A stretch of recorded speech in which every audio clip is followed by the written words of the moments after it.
Bisa PPS, bincang santai pendampingan pengawas sekolah dengan tema refleksi dan memimpin perubahan.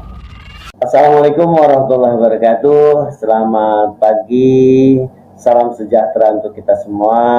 Semoga kita selalu dalam keadaan sehat selalu. Salam SMA, maju bersama, hebat semua.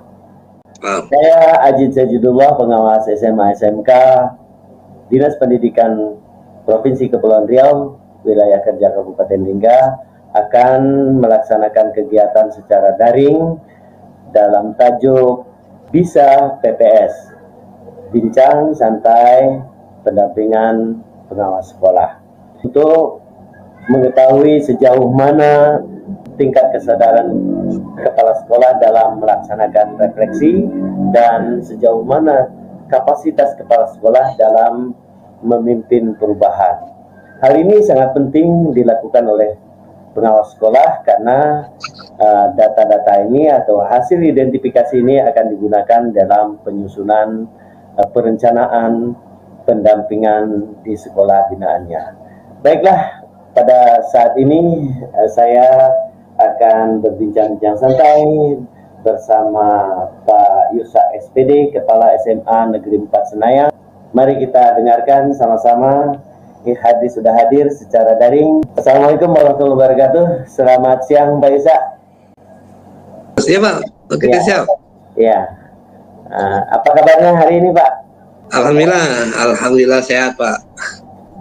Sebelumnya saya mengucapkan terima kasih atas kesediaan Bapak.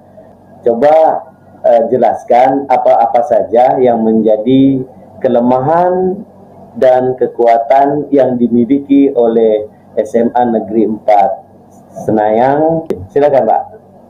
Baik, sebelumnya saya ucapkan terima kasih kepada Bapak Pengawas, Pak Ajid Sajidullah. Terima kasih Pak sudah meluangkan waktunya untuk merefleksi SMA Negeri 4 Senayan di tahun 2023.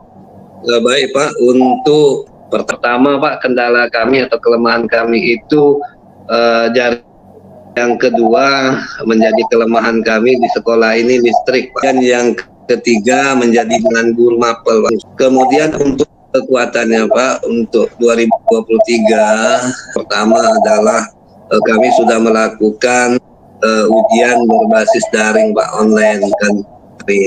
Itu pertama. Yang kedua, kami juga melakukan MOU pihak Puskesmas Pak.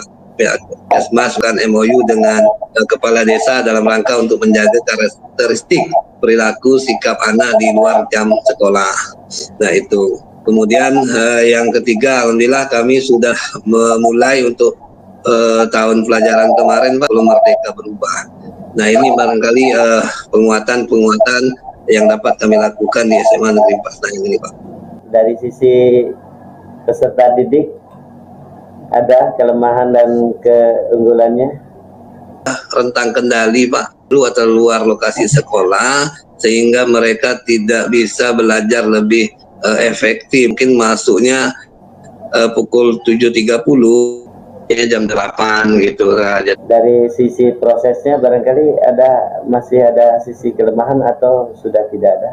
Kalau dari segi proses Pak, memang proses pembelajarannya Pak, kalau proses pembelajarannya ketika saya melakukan supervisi guru di dalam kelas kemarin, saya amati, saya telaah memang kelemahan anak-anak kita ini di literasi Pak. Di literasi. Kemarin saya memanggil kawan-kawan guru sebagai tindak lanjut hasil supervisi, dan 1 minggu sekali paling tidak anak-anak kita membiasakan sikap membaca ini Pak. Memang literasi kunci utamanya. Dengan melihat sisi kelemahan, kemudian sisi kekuatan, apa saja yang Bapak lakukan? Sering komunikasi Pak, kami sering komunikasi intensif juga dengan provider ya, Indosat.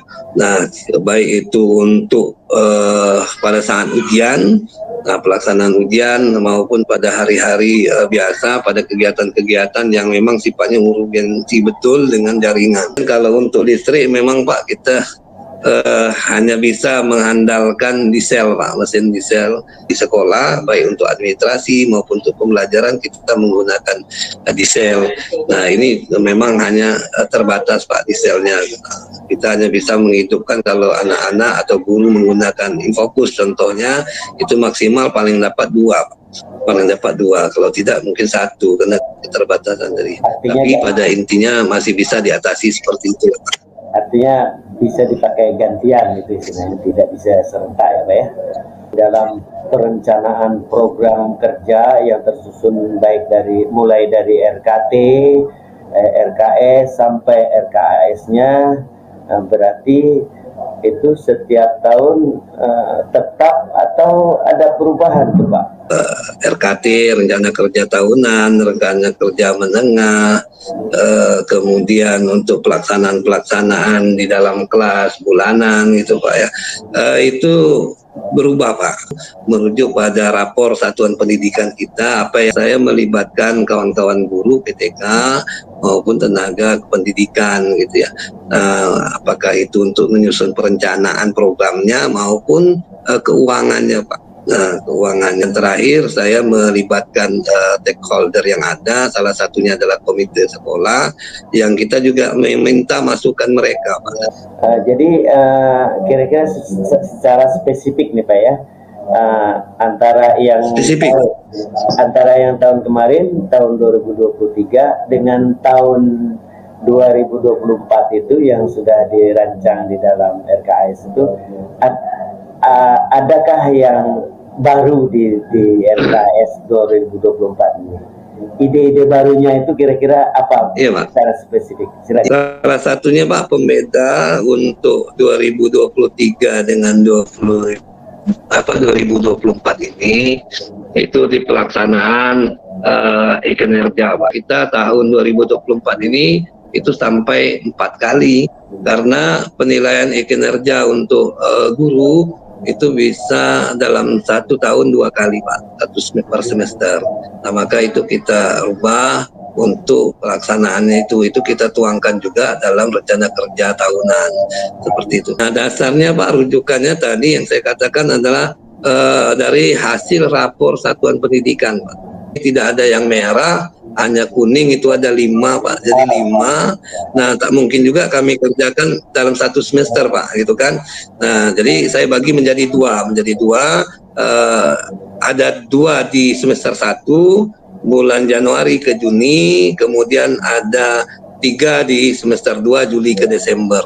Dampaknya itu apa yang diperoleh oleh siswa dan oleh guru itu kira-kira harapan dampak yang diterima oleh siswa dan guru tersebut. Silakan Pak. Dampak positifnya itu sudah jelas Pak, barangkali dengan tahapan-tahapan yang ada juga di kinerja itu merumuskan untuk siswa, rekan guru, bagaimana mereka mengimplementasikan dari apa yang sudah mereka buat. Guru sudah memberikan waktu luang 10-15 menit untuk melakukan literasi. Nah literasi sepenuhnya memang saya serahkan kepada Bapak Ibu guru. Artinya tetap nih fokusnya berarti muaranya nanti pada proses pembelajaran yang berpusat pada peserta didik. Kira-kira ada lagi tidak yang ingin Bapak sampaikan pada kesempatan ini? Silakan Pak.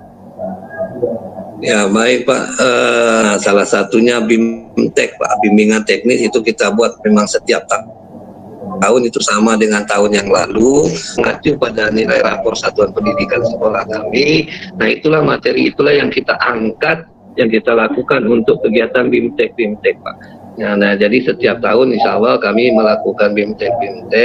Nah juga kalau dulu 3 hari, nah sekarang insya Allah sudah kita jadikan 4 hari Pak BIMTEK. Ini kami lakukan sesuai dengan hasil rapor satuan pendidikan itu Pak. Nah itu yang ingin saya sampaikan Pak. Sementara saya cukupkan, saya minta maaf dan terima kasih yang sebesar-besarnya.